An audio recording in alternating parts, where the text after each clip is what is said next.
Tentunya kami dari pelaku usaha di sektor hilir, di bagian terakhir dari supply chain atau rantai perdagangan, di mana kami setiap hari tentunya melayani masyarakat dalam memenuhi kebutuhannya, dan kami yang senantiasa berhadapan dengan masyarakat.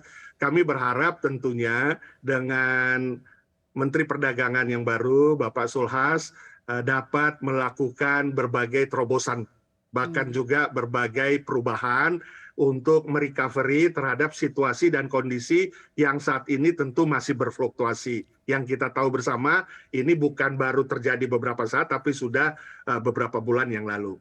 Nah, kami tentunya mengapresiasi atas segala kebijakan yang nanti akan dilakukan, yang akan diperbarui, dan tinggal bagaimana kita mengimplementasikannya. Misalnya, contohnya adalah bagaimana untuk dua hal yang utama tentunya yang menjadi pesan daripada Pak Presiden yang kami juga ikuti, bahwa satu, ketersediaan pangan atau ketersediaan bahan pokok, kemudian juga yang kedua kestabilan harga.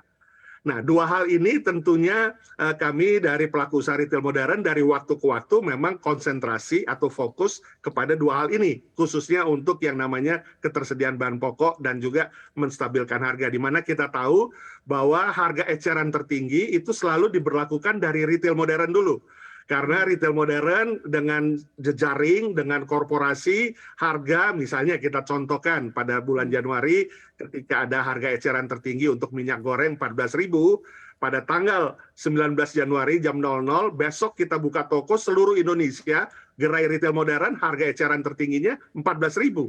Jadi kita yang memang biasanya selalu akan menjadi pembentuk daripada price market atau price leader daripada komoditi.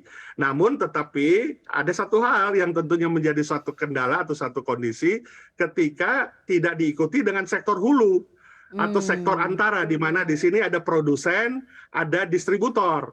Kita tentunya dapat menjalankan HET ketika ada komitmen dari sektor hulu, ya, produsen maupun juga distributor atau distributor. sektor antara logistik. Nah, ini yang perlu di conducting oleh Pak Menteri Perdagangan yang baru, bagaimana untuk supply chain ini dapat terurai dengan baik, ya, dapat Mmm. teraudit supply chain-nya dan dapat di conducting, ya, dapat dikonduktor oleh Pak Menteri Perdagangan sehingga semuanya dapat sesuai dengan harapan. Baik, memang selama ini Pak Roy, di sektor hulunya sendiri permasalahannya di mana sih, Pak?